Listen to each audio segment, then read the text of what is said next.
Quantos querem se alimentar da palavra do Senhor nesse final de tarde? O Senhor tem algo para liberar o seu coração. E é importante que você tenha um coração disposto para receber dele. Todas as vezes que você tem contato com a palavra de Deus, seja na sua casa, seja na célula, seja aqui no prédio, até mesmo nas nossas transmissões, é preciso que haja um coração disposto para receber a palavra. Pastor, o que o senhor chama de coração disposto? É aquela atitude: Deus vai falar comigo, Deus vai falar comigo, Deus vai falar comigo. E a palavra vem e edifica a sua vida. Mas é preciso ter esse coração disposto. Quantos têm coração disposto aqui nesse dia? Amém? Pai, nós oramos ao Senhor nesse final de tarde, de domingo. Pai, que eu declaro sobre a vida dos meus irmãos, os irmãos que estão aqui, os irmãos que estão em casa, que o Teu Espírito Santo, Senhor, vai trazer clareza, luz, de tudo aquilo que nós queremos compartilhar. Pai, há um desejo no meu coração, mas eu sou limitado, eu não consigo fazer com que ninguém perceba, tenha revelação, mas o Senhor tem todo o poder. Por isso eu te peço, Pai, conforme as minhas palavras forem liberadas, que o Teu Espírito Santo venha testificar no coração dos Teus filhos, trazendo luz, clareza, entendimento. Pai, que nessa tarde eles possam contemplar o Senhor Jesus e serem transformados de glória em glória, em o nome de Jesus. Amém. Amém, meus irmãos? Hoje nós vamos compartilhar acerca de um personagem bíblico. Ele não é muito conhecido, pelo menos não se tem tantas pregações a respeito dele, apesar do seu nome ser um nome comum, né? E que soa bem aos nossos ouvidos. O nome dele é Rúben.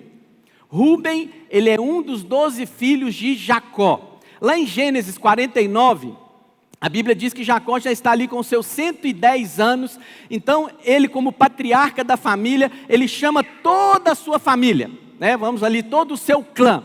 Ele já tinha netos, talvez até bisnetos, e se reúnem todos ali. Isso era um hábito no final da vida. E o que ele faz? Ele vai ali liberar uma bênção. Mas essa bênção de Jacó, ela é também uma profecia, né? Você pode ler, não vai ser o nosso foco nessa tarde, mas é uma profecia dos tempos vindouros, do que iria acontecer. Mas, ao chegar ali para receber a bênção, todos numa grande expectativa para receber, houve então Rúben, o primogênito de Jacó, que em vez de receber a bênção, recebeu foi uma disciplina. E é sobre isso que nós vamos edificar a sua vida nesse dia. Tudo na Bíblia aponta para o Senhor Jesus. Eu até pedi a minha intenção era trazer uma Bíblia. Isso aqui é Bíblia, os irmãos conhecem Bíblia? Hoje em dia, alguém trouxe Bíblia assim hoje? Aí crente vencedor, aleluia. Eu queria trazer uma Bíblia dessa, eu fiquei, Deus, eu queria trazê-la, mas eu vi o obreiro com a dele. A palavra de Deus, tudo aponta para o Senhor Jesus. A palavra de Deus é como um álbum de família, E em cada página, em cada episódio, em cada ministério, em cada passagem, tem uma fotografia do filho. O propósito de Deus, quando você abre esse álbum de família do Pai, é que você enxergue o Senhor Jesus em cada detalhe da palavra, em cada detalhe.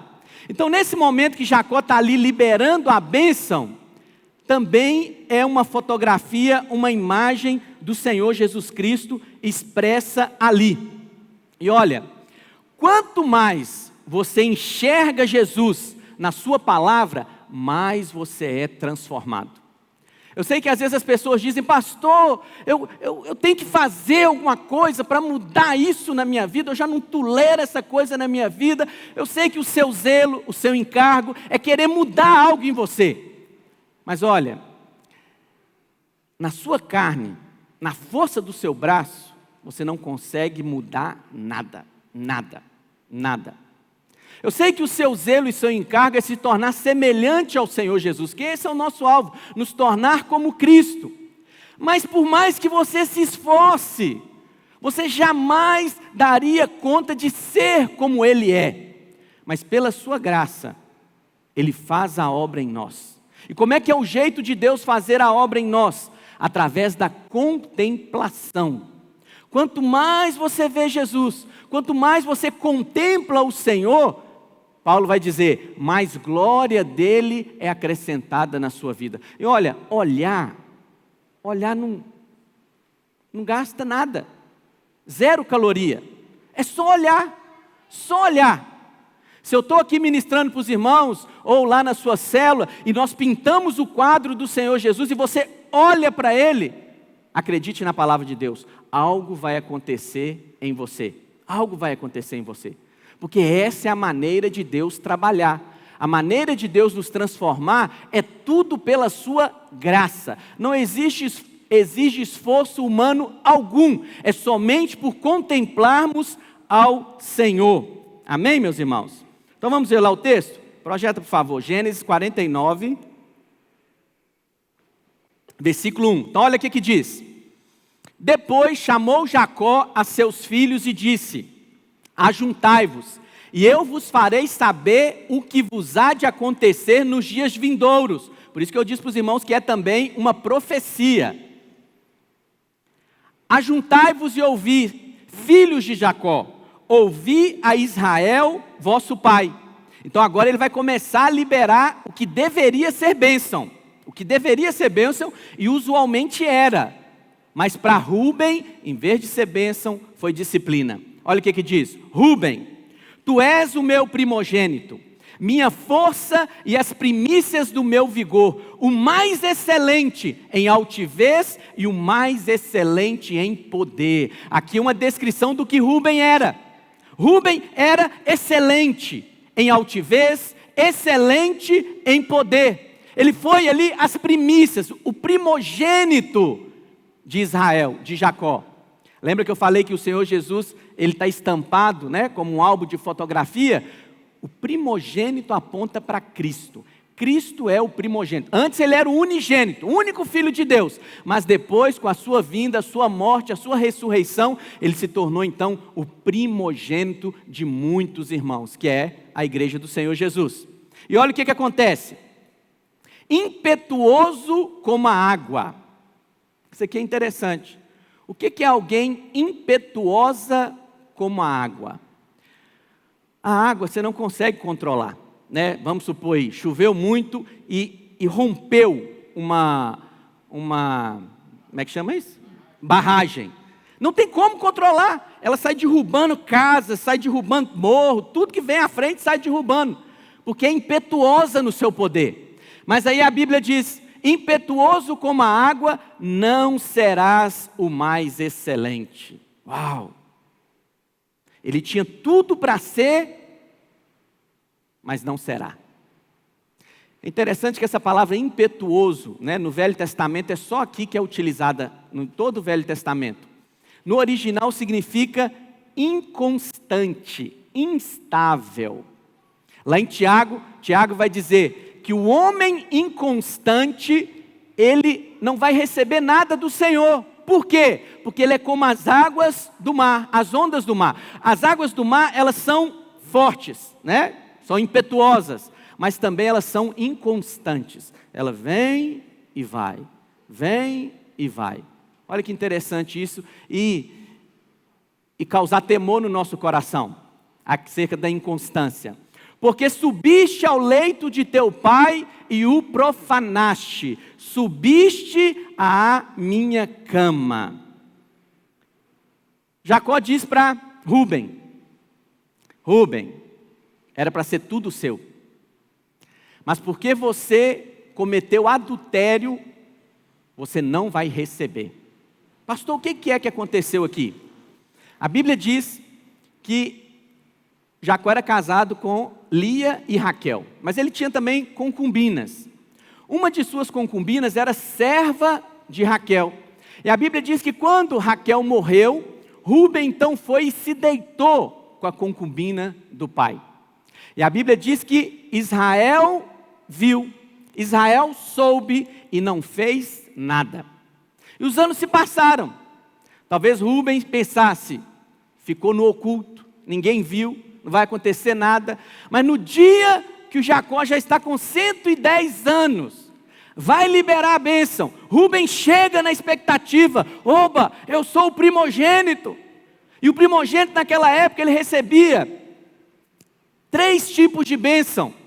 O primogênito recebia a bênção da realeza. O que é isso, a bênção da realeza? Por ser o primogênito, já havia a promessa da vinda do Messias. E se ele era o primogênito, descendente de Abraão, então ele iria fazer parte da ascendência do Messias que viria, da ascendência do Senhor Jesus, que era o rei prometido. Mas Rúben não recebeu isso. Quem recebeu foi Judá, o seu irmão. Uau! Presta atenção no que eu estou te dizendo. Rúben iria receber esse privilégio, essa honra. Hoje nós falaríamos o leão da tribo de Rúben. Mas porque ele cometeu adultério, ele não recebeu. Foi passada para Judá. Outra coisa que o primogênito iria receber, talvez Rubens estivesse com uma grande expectativa em receber isso. O primogênito também, ele tinha o direito ao sacerdócio, né? Por isso que Jacó, como patriarca da família, ele está ali liberando a palavra, abençoando a família, abençoando o povo. Mas o sacerdócio não foi passado para Rúben. Nós sabemos que lá na frente, a tribo de Levi é que foi levantada como a tribo sacerdotal. Levi é um dos irmãos de Rúben. E olha, ser a tribo sacerdotal é algo de extrema importância e relevância na palavra. Por quê? Porque o sumo sacerdote, ele aponta para o Senhor Jesus também. O Senhor Jesus é rei, mas ele também é o nosso sumo sacerdote. Olha que privilégio! Olha que privilégio! A tribo de Rúben será agora a tribo sacerdotal. Mas perdeu. E a terceira coisa que Rúben, sendo o primogênito, poderia receber, era a porção dobrada. O que é isso, pastor? A porção dobrada, o filho mais velho, ele recebia uma porção dupla, comparada aos outros filhos. Mas esse privilégio, essa herança, foi passada para José. A Bíblia diz que José, os 2 filhos de José, Efraim e Manassés, eles foram abençoados por Jacó. Eles se tornaram tribos também. Então José, em vez de ele se tornar uma única tribo, ele se tornou 2 tribos nos seus 2 filhos. Recebeu porção dobrada. Com certeza Rúben não tinha noção do que ele estava perdendo. Não tinha noção, porque se tivesse ele não cometeria isso. Aqui entra num ponto, irmãos, que às vezes nós negligenciamos coisas que nós não devemos negligenciar. Tem uma expressão que as pessoas dizem que pecado é tudo igual. Não existe pecadinho e pecadão. Tudo é pecado. Não sei onde tirar uma tolice dessa, porque isso não é verdade. Isso vai contra a palavra de Deus. Olha o que a palavra de Deus diz lá em 1 Coríntios 6, versículo 18. 1 Coríntios 6, 18. Fugir da impureza. Presta atenção na exortação bíblica. A exortação bíblica não é resista à impureza, enfrente a impureza. Não, a exortação bíblica é fuja, fuja. Qualquer outro pecado que uma pessoa cometer é fora do corpo. Olha o que Paulo está fazendo aqui. Paulo está pegando todos os pecados, milhares e milhares de pecados, e coloca todos eles numa única classificação. Ele diz, qualquer pecado que a pessoa comete é fora do corpo. Ele não é no seu corpo, mas aquele que pratica a imoralidade peca contra o próprio corpo. Entende a seriedade? Existem milhares e milhares de pecados. Todos eles estão numa classificação, é fora do corpo. Mas Paulo diz, tem um único pecado que você pode cometer, que você comete contra o seu próprio corpo, que é o pecado da imoralidade. Então tem diferença de pecado, sim. Tem diferença de pecado, sim. Rúben cometeu um pecado desse. Rúben adulterou. Ele profanou o leito do pai. E ele deveria receber uma bênção, mas não recebeu. Na história da igreja, muitos homens de Deus, por causa desse tipo de pecado, de adultério, de sexo fora do casamento, perderam também coisas que poderiam receber de Deus. Aí você pode me dizer, pastor, estou na graça. A graça, resolve tudo. Não é bem assim, filho. Não é bem assim. Pessoas que acham que a graça é licenciosidade, é porque não entenderam nada, nada. Graça não é um tipo de desculpa na sua mente para você fazer o que quer. Não. Quem faz o que quer, ele ainda está na carne. A carne é que comanda a vida dele. Quem faz o que quer não entendeu de nada da graça de Deus. Quem entende da graça de Deus, ele coloca o Senhor como Senhor na vida dele. Então ele não faz o que quer, ele faz o que o Senhor quer. Quantos entendem o que eu estou dizendo? É sério isso. E a exortação é: fuja, fuja. Mas o que acontece com alguns irmãos, infelizmente? Eles acham que podem lidar com isso. Eu vou dar uma carona para uma irmãzinha ali, tarde da noite. Outros podem cair, mas eu posso lidar com isso. Eu vou colocar, eu sou dono de um comércio, eu vou colocar ali mulheres sensuais para trabalhar comigo, para chamar a atenção da clientela. Outros podem cair, mas eu posso lidar com isso. O casal está fazendo a corte. Eu posso sair sozinho, eu posso beijar, nós conseguimos nos controlar, nós podemos lidar com isso. Outros não, é como Pedro. Lembra que nós ministramos recentemente? Eu não, outros podem negar o Senhor. Mas essa resistência durou até o galo cantar, poucas horas depois. Então não faça isso. José é um exemplo de alguém que fugiu da imoralidade. A Bíblia diz que José foi levado como escravo para o Egito, e ele foi parar na casa de um homem importante, Potifar, um chefe da guarda de Faraó. Se esse homem era rico, era importante, com certeza a esposa dele era acima da média, não é, irmãos? Não é verdade? Era acima da média como mulheres hoje em dia. Então não era mulher, de qualquer jeito, vamos dizer assim. E a Bíblia diz que essa mulher se enrabichou por José.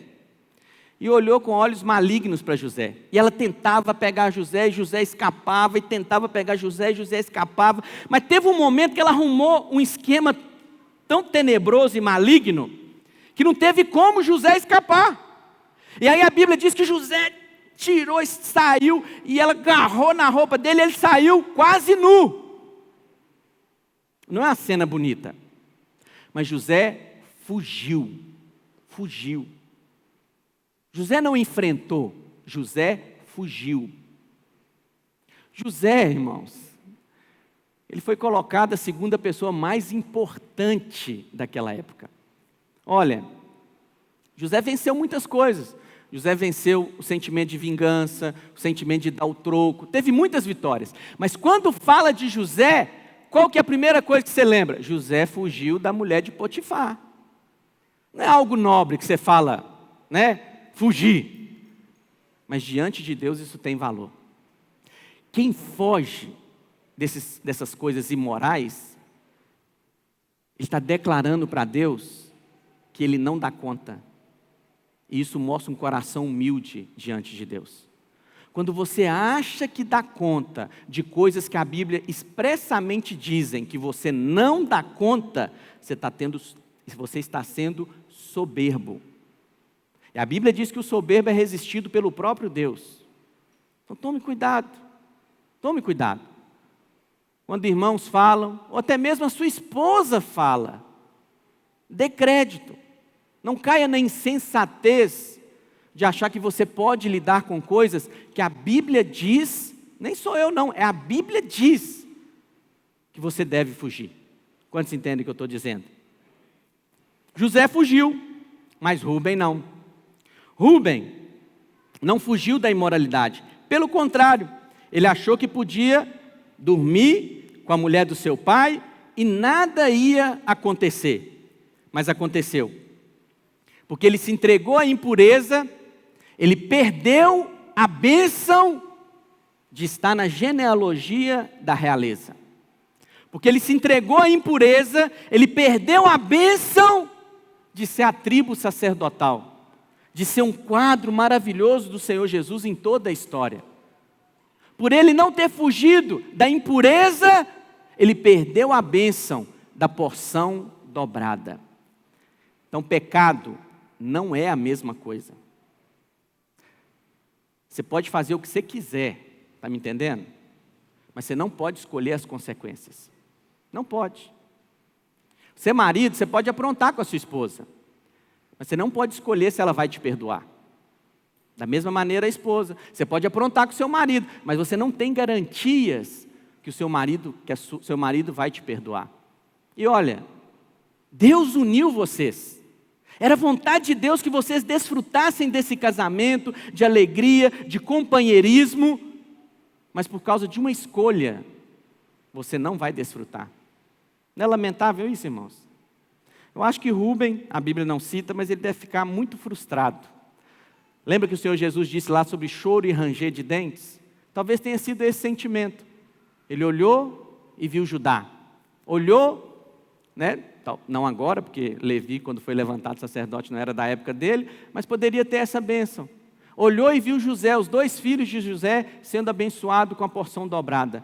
Mas ele não. Ele não. Isso é sério. Medite nisso e fuja. O segredo é fugir. Isso entra no outro ponto. Pastor, por que pessoas tomam esse tipo de atitude? Porque não atribuem valor. Não atribuem valor ao casamento, não atribuem valor ao ministério, não atribuem valor àquilo que Deus tem dado. Sabe por quê? Se você não colocar valor nas coisas, você vai abrir mão delas. Você vai abrir mão delas. Então, valorize aquilo que Deus te deu. Tem uma outra coisa também errada que pode acontecer na vida de alguns homens de Deus, é que eles acham que são insubstituíveis. Que, como se Deus falasse assim, filho, você não quer aceitar liderar essa cela, como é que eu vou arrumar? Quem que eu vou colocar aqui agora? Deus dá para outro. Aconteceu com Saul. A Bíblia diz que o reino de Saul é que era para ser estabelecido eternamente. Hoje nós falamos Jesus, filho de Davi, mas era para ser Jesus, filho de Saul. Mas porque Saul, ele pecou, porque ele não valorizou, ele sacrificou ali algo que ele não poderia fazer, que era papel de Samuel.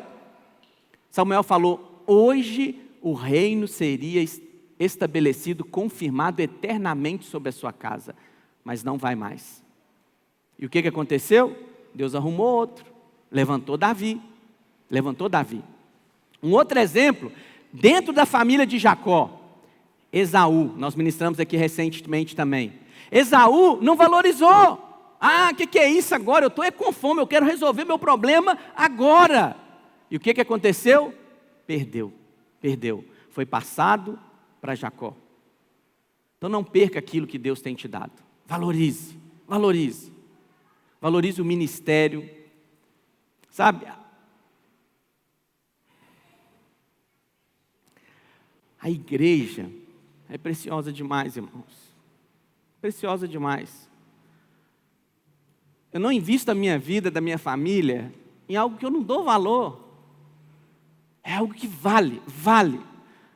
Vale vir aqui ministrar, vale liderar uma célula, vale receber uma célula na sua casa, vale ofertar, pegar, dizimar, ofertar na casa de Deus, isso vale.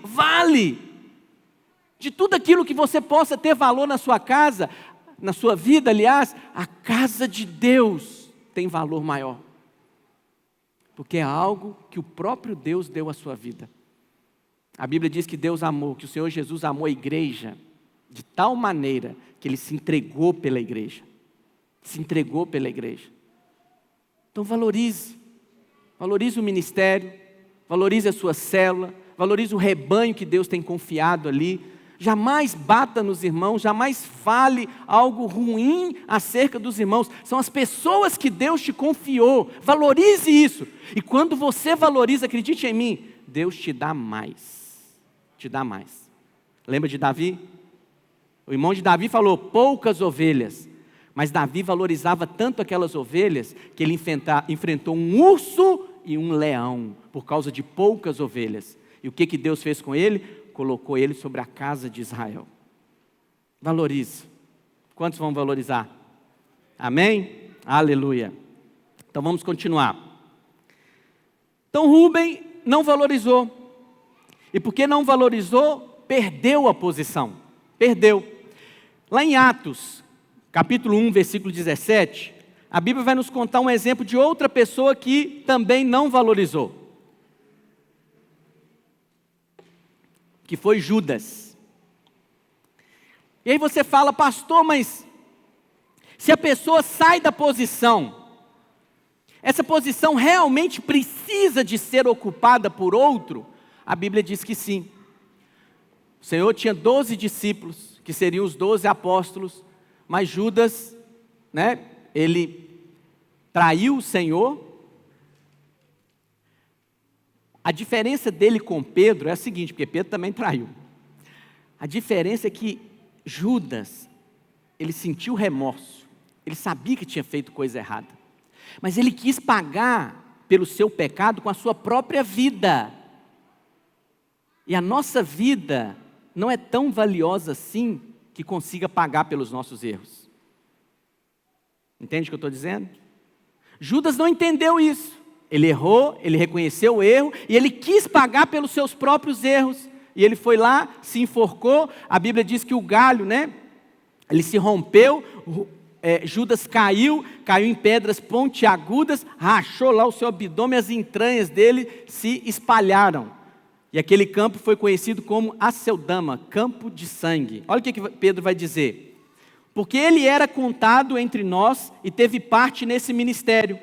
Ora, este homem adquiriu um campo com o preço da iniquidade, e precipitando-se, rompeu-se pelo meio, e todas as suas entranhas se derramaram. E isso chegou ao conhecimento de todos os habitantes de Jerusalém, de maneira que em sua própria língua esse campo era chamado Aceldama, isto é, campo de sangue. Aqui, agora olha o que Pedro vai dizer acerca do lugar de Judas. Porque Judas deixou uma posição em aberto. E aí Pedro diz, versículo 20. Porque está escrito no livro dos Salmos, aqui está falando Salmo 109.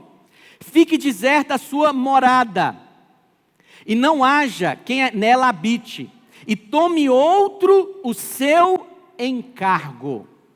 Lá em Salmo, está dizendo tome outro o seu cargo. Em outras versões vai dizer tome outro a sua posição, o seu lugar. Ou seja, ficou vago o lugar, Deus vai levantar outro e vai colocar no lugar. Ah, pastor, estou na graça, aquilo que Deus me deu, ninguém pode tirar. Não é bem isso.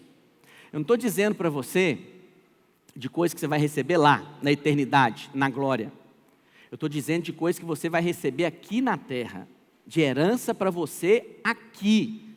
Se você não valorizar, outros podem tomar o que é seu. Era para ser seu, mas outros ficaram no seu lugar. Entende o que eu estou dizendo? Não faça isso, não faça isso, valorize aquilo que Deus tem te dado. Bom, entre os rabinos, os estudiosos da Bíblia, os mestres judaicos, até hoje eles fazem isso, eles têm uma prática de ler a Bíblia. E eles leem todos os dias, se reúnem, também aos sábados, e isso também em dias de festas, até hoje lá em Israel acontece isso, eles leem a palavra. E o que eles leem? Eles leem só o Velho Testamento, obviamente. E o que eles dizem? Que a palavra, quando você lê a palavra, ela é como uma amêndoa, ela tem uma camada externa. E você lê a palavra e se alimenta da palavra, olhando aquela camada mais superficial, evidente da palavra, isso é chamado de paraxá.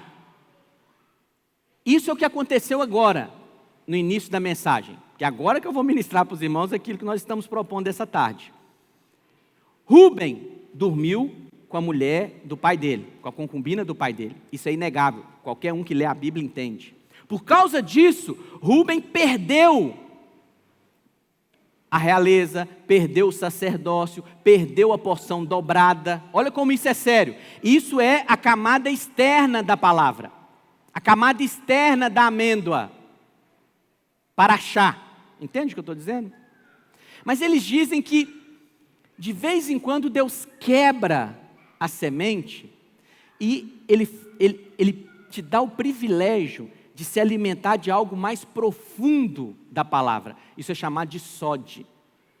É quando tem algo na palavra encoberto, mais profundo, uma camada mais profunda, e Deus te abre os olhos e você então tem o privilégio de se alimentar daquela camada mais profunda. E é isso que nós vamos fazer nessa noite. Pela graça de Deus, Deus quebrou a semente dessa história, e Deus trouxe luz a nós, para que nós pudéssemos nos alimentar de uma verdade mais profunda da palavra. Amém? Então vamos lá. Pastor, que camada mais profunda é essa? Rúben. Nós já ministramos sobre isso aqui também. O nome Rúben significa eis o filho. Olha o filho. Ben significa filho, né? Então, por exemplo, no Velho Testamento, entre os judeus tem essa prática. Nascia uma criança, eles colocavam o nome de acordo com a experiência que a mãe estava vivendo naquele momento. Então, por exemplo, o nome Rúben, eis o filho, olha para o filho. Lia, que é a mãe de Rúben, ela era uma das esposas de Jacó, e ela era irmã de Raquel, outra esposa de Jacó. Você conhece bem a história? Elas disputavam ali pelo coração de Jacó. E Deus agraciou Lia de dar o primeiro filho para Jacó. Então, qual o nome que ela escolhe para o primeiro filho? Rúben. Eis o filho. Olha o filho. Deus me abençoou. Me abençoou com o que, Lia? Eis o filho. Olha para o filho. Lia tinha esse coração quando ela colocou o nome no filho. Mas toda a palavra de Deus, ela é inspirada por Deus. Tudo aponta para o Senhor Jesus. Quando Lia colocou o nome eis o filho, no sentido natural de querer mostrar a bênção de Deus sobre a vida dela, e talvez ganhar o coração do seu, a atração dos olhos do seu esposo para si, ela não imaginava que estava apontando para o Senhor Jesus. Mas Rúben olha o filho, olha para o Senhor Jesus. Olha para o Cristo, olha para Cristo. E quanto mais você olha para Cristo, mais você se torna semelhante a Cristo. Mais você faz o que Cristo faz. Mais você fica na posição que Cristo está. Amém? E Bila. Bila significa aterrorizar-se, se encher de medo. Pastor, mas quem é que coloca um nome desse na pessoa? Pois é assim que funcionavam as coisas. Agora preste atenção, na camada mais profunda da amêndoa. Quando você deixa de olhar para o filho e vai se deitar com Bila, com medo, você perde a herança na sua vida. Lá em Gênesis,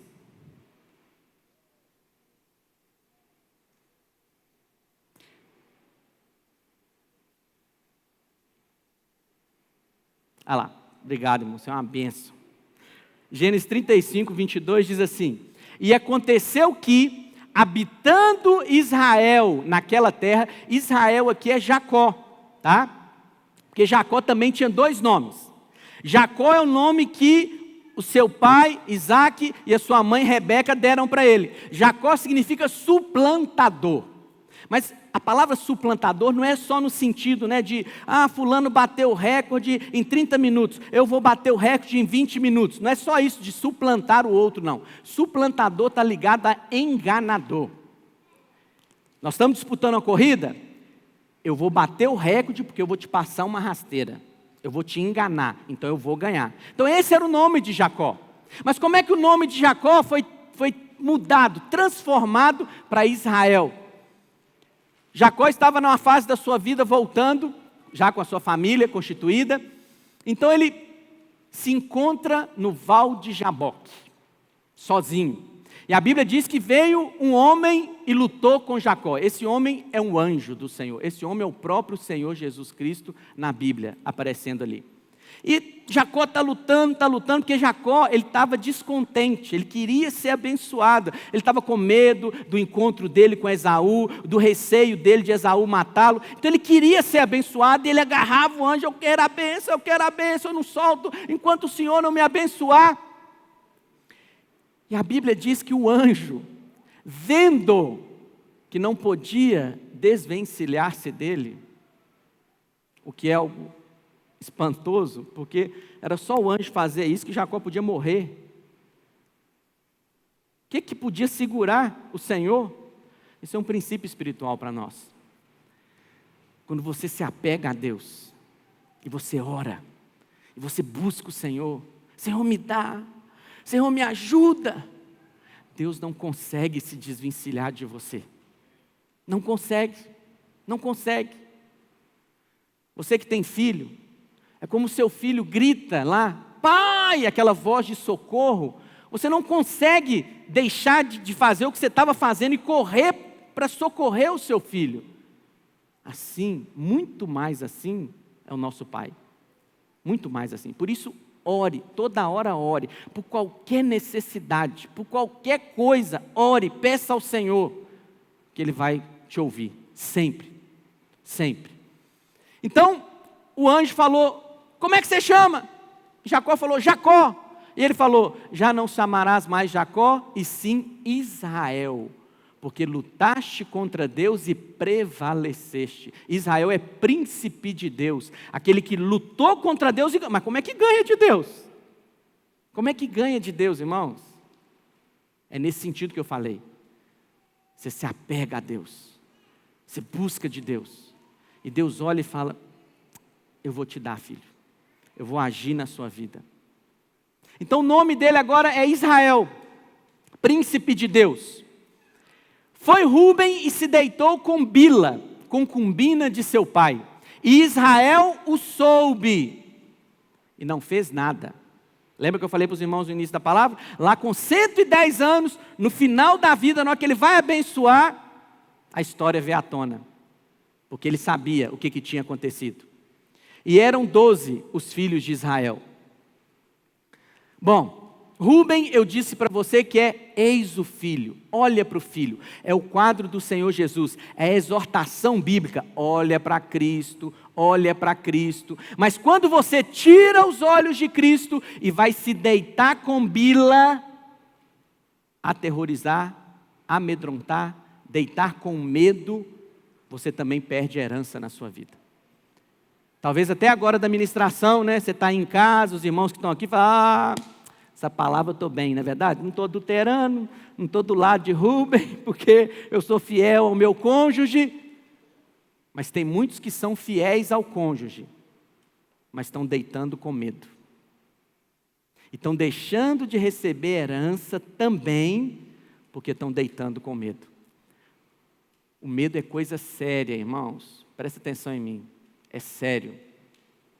Você tem que rejeitar o medo na sua vida. Pastor, por que o medo é sério? Porque o medo é expressão de incredulidade. O medo é um sentimento. Mas esse sentimento, ele é só uma resposta do que está dentro, que é incredulidade. Porque o que é fé? Eu creio, Deus vai fazer na minha vida. Eu creio, Deus me guarda. Eu creio, Deus guarda as minhas finanças, Deus guarda a minha saúde, Deus guarda o meu casamento. Eu creio nisso. Mas quando eu estou incrédulo, eu não sei se Deus vai me guardar. Eu não sei se eu estou em condições, eu não sei se eu estou me comportando bem, eu não sei se Deus realmente vai me guardar. Se eu tenho um pingo de dúvida, o sentimento que é gerado em mim é o medo. Entende o que eu estou dizendo? Vamos ver um exemplo bíblico. Nós já ministramos aqui também, domingo passado, retrasado, mas essa noite, nessa tarde, eu quero aprofundá-lo com você. Está lá em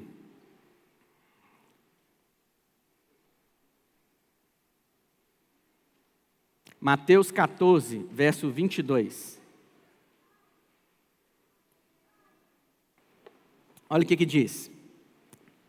Logo a seguir, compeliu Jesus os discípulos a embarcar e passar adiante dele para o outro lado, enquanto ele despedia as multidões.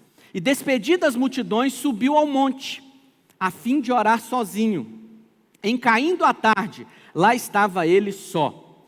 Entretanto, o barco já estava longe, a muitos estádios da terra, açoitado pelas ondas, porque o vento era contrário.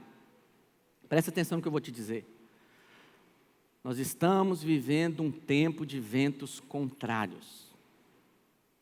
Pastor, mas isso sempre aconteceu. Sim, mas agora ele está acontecendo, além de estar acontecendo com a maior intensidade, ele está acontecendo sobre o maior número de gente ao mesmo tempo. Entende o que eu estou dizendo? Essa pandemia, as consequências dessa pandemia, as consequências financeiras. Então são ventos contrários, E nós somos esses que estamos lá no barco. E o vento contrário é vento da enfermidade, é vento do problema financeiro, é vento, atacando o seu trabalho. Você está talvez desempregado, ou talvez a sua empresa está tendo problemas financeiros. É vento porque talvez o vírus atacou um membro da sua família, ou até mesmo você. Então são ventos contrários. Versículo 25.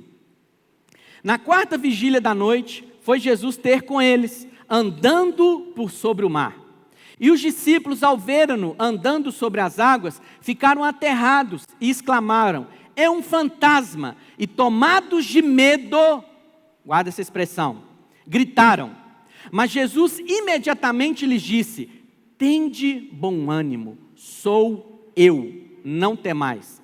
Respondendo-lhe Pedro disse: se és tu, Senhor, manda-me ir ter contigo por sobre as águas. E ele disse: vem. E Pedro, descendo do barco, andou por sobre as águas e foi ter com Jesus. Reparando, porém, na força do vento, teve medo e começou a submergir. Medo. Porque ele teve medo, ele começou a afundar. Medo não, eu sei que às vezes a gente pode pensar que medo é normal, é até mesmo um mecanismo de proteção para o ser humano. Não, medo é coisa séria. O medo surgiu por causa do pecado. Lembra lá? Quando Adão pecou, ele teve medo. A partir desse momento, o medo se tornou inimigo de Deus. Medo é coisa séria. Nessa noite nós vamos falar como lidar com esse medo. Porque se ele desagrada ao nosso Deus, ele deve ser rejeitado nas nossas vidas.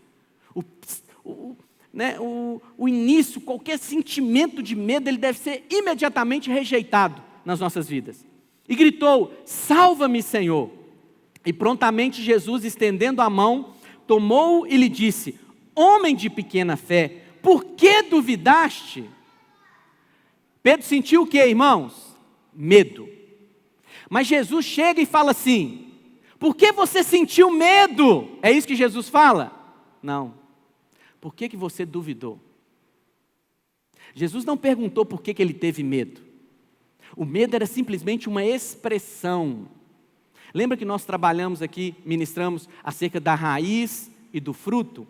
O medo é o fruto, ok? Mas Jesus vai lá e quer tratar com a raiz. Por que duvidou? Por que duvidou? Subindo ambos para o barco, cessou o vento, e os que estavam no barco o adoraram, dizendo: verdadeiramente és o Filho de Deus. Primeira coisa que esse texto nos fala: que Jesus veio ter com eles na quarta vigília da noite. O que é a quarta vigília da noite? Como é que os judeus dividiam a noite? De 18 horas às 21 horas era a primeira vigília. De 21 horas à meia-noite era a segunda vigília. De meia-noite às 3 horas da manhã era a terceira vigília. E de 3 horas da manhã às 6 da manhã era a quarta vigília. Jesus veio ter com eles na última vigília da noite. Última. Sabe o que é você passar por um problema na primeira vigília, e o problema se repete na segunda vigília, e o problema se repete na terceira vigília, e na quarta vigília o Senhor aparece. Mas qual que é a nossa vontade? O Senhor aparece na primeira, aparece 6, 18 horas e 30 segundos, o Senhor aparece. Não é verdade, irmão? Nós queremos isso. Mas olha, acredite em mim, no momento mais sombrio, naquele momento que você acha que não vai ter jeito, já se esgotou toda a sua visão de possibilidade, de imaginação, de resolução daquele seu problema, o Senhor vem ter com você. O Senhor estava no monte, mas Ele estava olhando, e Ele veio ter com os discípulos. O Senhor hoje Ele está em glória, mas Ele também veio ter conosco. A promessa do Senhor é: jamais te abandonarei, jamais te deixarei, eis que estou convosco todos os dias da sua vida, todos os dias. Então olha para o Senhor, seja qual a circunstância que você esteja passando, olha para o Senhor que você vai achar Ele lá. Pastor, não estou vendo Deus nessa situação. Procura que você vai achar. Se Ele prometeu, Ele está nesse negócio. Amém, meus irmãos? Esse é o primeiro princípio que eu gostaria de compartilhar. Segundo princípio. Primeiro princípio, que Ele vem estar a quarta vigília da noite. No momento mais tenso dos discípulos, Ele está com eles. A segunda coisa que a Bíblia fala daquele momento é que o Senhor não veio de qualquer maneira. Como é que o Senhor veio ter com eles? Andando sobre as águas. Pastor, Jesus veio com estilo. Jesus veio andando sobre o problema. Qual que era o problema deles? O mar agitado. Jesus veio andando sobre o mar agitado. É o mesmo que dizer que Jesus veio andando sobre a cabeça do diabo. Esse é um princípio. Não limite a Deus. Está me entendendo? Não limite a Deus. Pastor, esse problema é grande demais. Não limite a Deus. Qualquer que seja o problema, ele não é nada para Deus. Deus vem andando sobre o seu problema. O seu problema está abaixo de Deus. O seu problema está abaixo do Senhor Jesus. A Bíblia diz que o Senhor Jesus está assentado à destra de Deus Pai, acima de toda potestade e principado. Esses demônios dos mares, que estavam ali agitando as águas, o Senhor está com os pés sobre eles. Terceiro princípio que a gente pode encontrar aqui. Quando o Senhor vem andando sobre as águas, os discípulos, eles olham para o Senhor, mas eles não conseguem enxergar bem. Mas talvez ali tenha alguma luz, talvez da estrela, ou talvez até a lua, e eles conseguem ver, mas eles acham que é um fantasma. E sentem medo. Então não condene os discípulos, talvez você também teria a mesma reação se estivesse num episódio como esse. Eles não reconheceram o Senhor, eles viram e tiveram medo. Pastor, o que isso aponta? Olha, é muito sério quando você coloca medo nos seus filhos. Às vezes você quer proteger os seus filhos de algo e você ensina eles a ter medo. Por que é sério isso? Porque ele vai crescer com medo de nada. E medo para tirar da pessoa é muito difícil. Por exemplo, filmes de terror. Você devia amaldiçoar isso na sua casa. Além de você não assistir, não colocar os seus filhos para verem. Por quê? Porque a televisão está ensinando o seu filho a ter medo. Medo de quê? De nada. De nada, porque é só um filme. Com certeza coisa que nem existe. E o seu filho está com medo, mas medo de quê? De nada. Você acha que é simples, mas não é. O seu filho vai crescer com medo de coisas que nem tem fundamento. E para ele se livrar daquilo é muito complicado. Então não crie isso nos seus filhos. E olha o que acontece. Quando o Senhor chega e ele se apresenta para os discípulos, ele fala: olha, não precisa ter medo, sou eu. Eu sou. É o nome que o Senhor se apresentou para Moisés lá na sarça ardente. Eu sou. Pastor, o que é isso? Eu sou o que você está precisando. A pessoa pode perguntar: pastor, ora aqui pelo meu cachorro que está doente. Tem alguma base bíblica para isso? Olha, não se preocupe com essas coisas. Saiba, eu sou. Seu cachorro está doente, você está precisando que ele seja curado? eu sou, vai curar o seu cachorro. Não é por causa do cachorro, é por causa de você.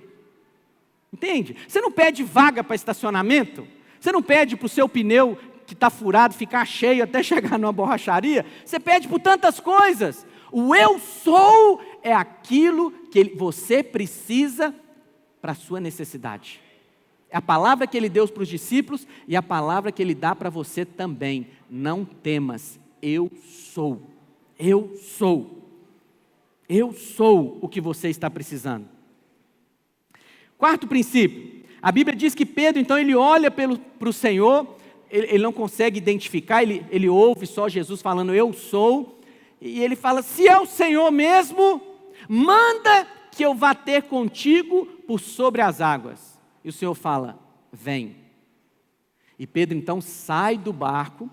Jesus não está muito próximo do barco, tá? Pedro, ele andou, não sei quantos metros, mas ele andou sobre as águas e chegou perto de Jesus. Mas aqui está o princípio espiritual. Enquanto Pedro estava olhando para o filho, eis o filho, olha para o filho, ele se tornou semelhante ao filho.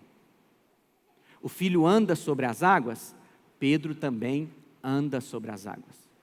Eu sei que você pensa, né, que o texto de Paulo, né, olha, contempla o Senhor e você vai ser transformado de glória em glória. A maioria das pessoas pensam que é ser transformado num padrão moral.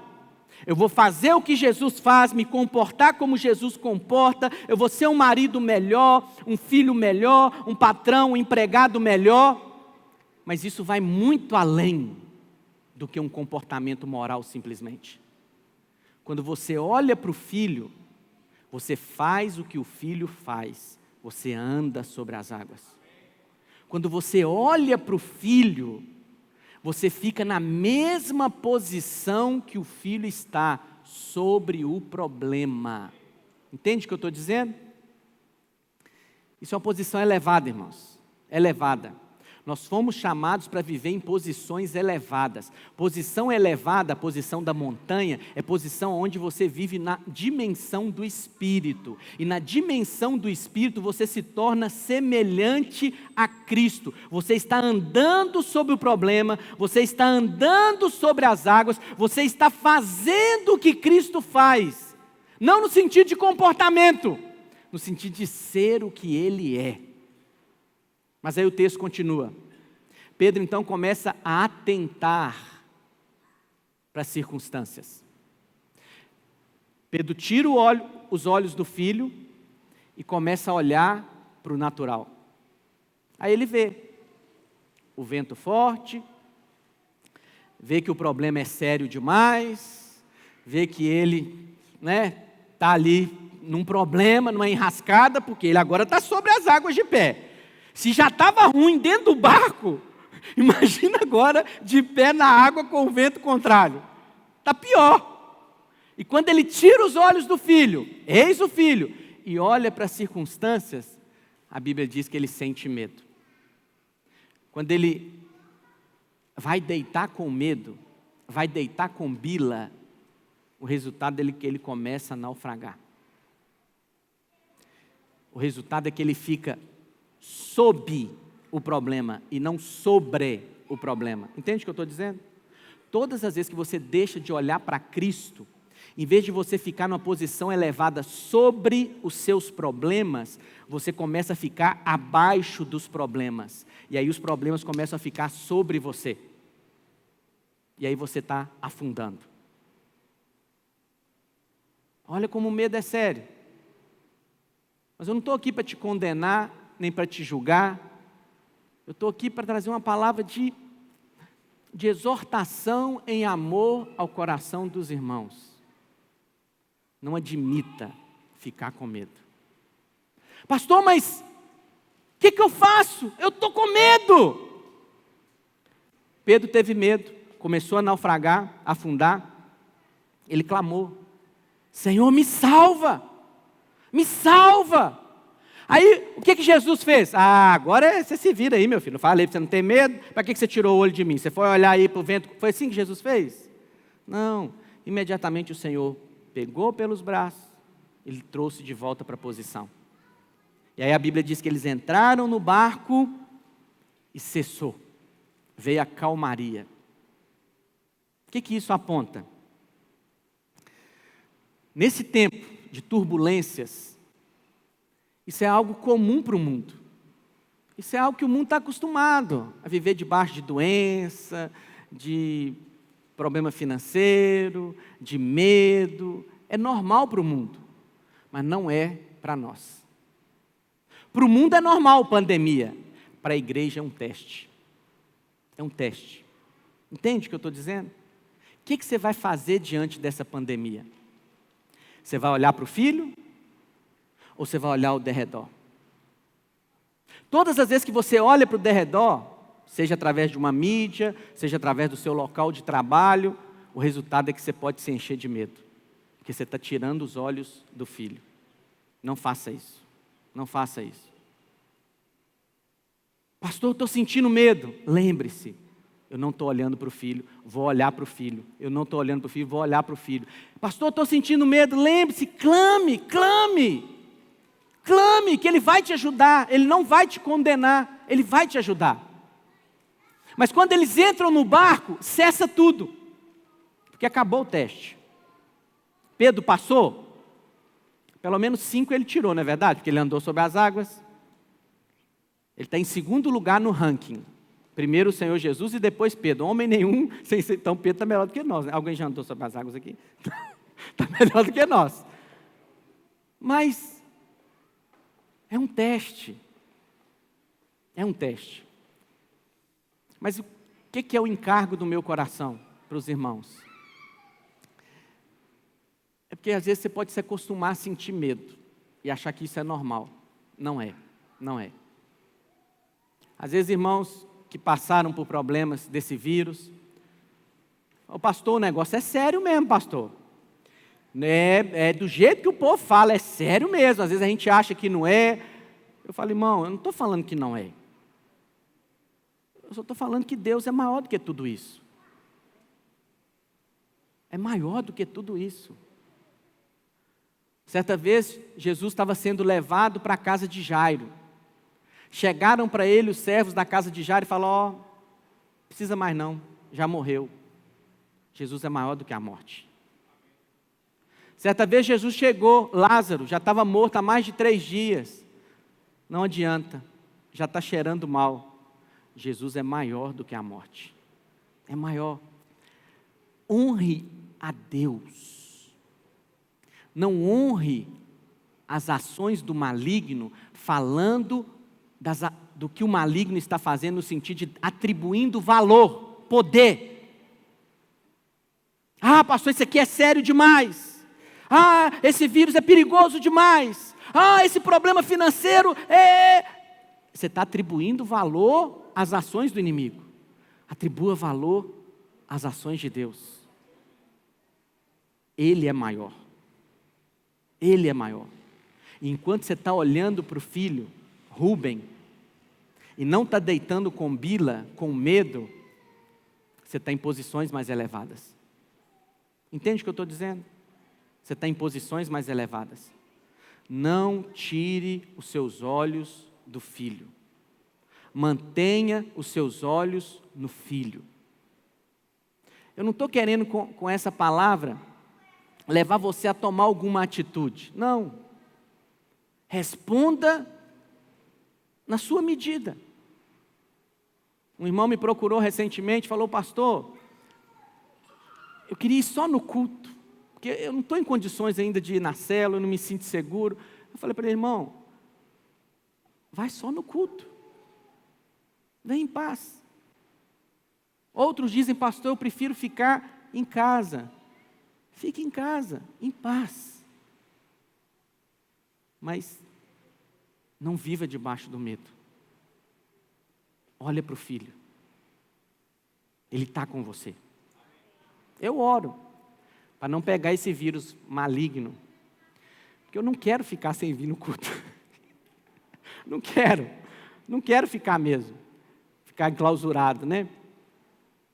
Mas, pastor, e se pegar? Ele está comigo. Alguns irmãos pegaram e tiveram experiências. Pastor, mesmo na formalha, ele esteve comigo. Então não fique com medo. Se pegar, se não pegar, olha para o filho e declare: Ele está comigo, Ele está comigo, Ele está comigo. Jamais desvie os seus olhos do filho. Enquanto você está olhando para o filho, você está andando sobre o mar, você está andando sobre o problema. Pastor, isso é fazer de conta que não existe o problema? Não. Isso é só olhar para o lugar certo. Em vez de eu estar olhando para o problema, eu estou olhando para o filho. O assunto não é o problema. O assunto é o filho. É o filho. É o filho. É o filho. Quantos entendem o que eu estou dizendo? Queria chamar os irmãos do louvor para subirem. Jesus me ajuda. Vamos ficar de pé, irmãos? Não vou emendar aqui o culto.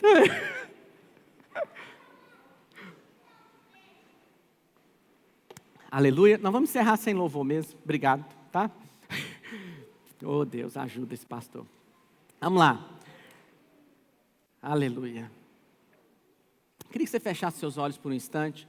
Os irmãos que estão em casa também. Pode tocar só algum instrumento aí. Eu queria que você fechasse os seus olhos em casa. Os irmãos que estão aqui. Que o Espírito Santo de Deus pudesse encher o seu coração nessa noite, dessa segurança. Você pudesse e vai ter essa convicção de que o Senhor é com você. Pai, eu oro pelos teus filhos nessa noite. Os que estão aqui, os que estão nos acompanhando. Senhor, que o teu Espírito Santo possa remover todo medo. Todo medo, todo medo.